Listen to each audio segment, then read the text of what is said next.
Hey yo, what's up guys? Nandito nga kayo ngayon sa panibagong episode ng aming journey.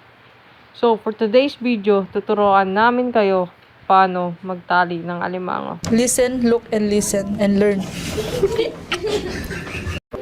So ayan na nga yung mga nakuha alimango kanina. Yung iba natali na, ito na lang yung tera.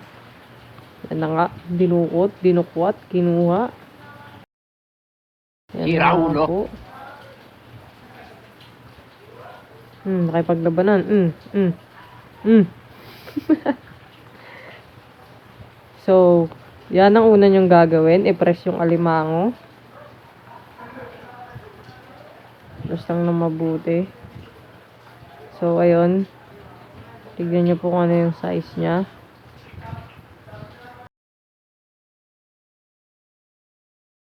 Pogi nito. Diba? Kapag yan, biglang tumawid sa harapan mo, magugulat ka na lang eh. So, ulit. Ayan na nga po, i-press yung alimango.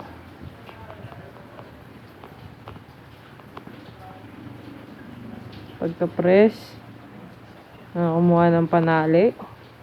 Itali sa ilalim. Ng ganyan. Ganto, paganyon, paganoy. Tapos itali dun sa sipit. Tapos pinatalikod.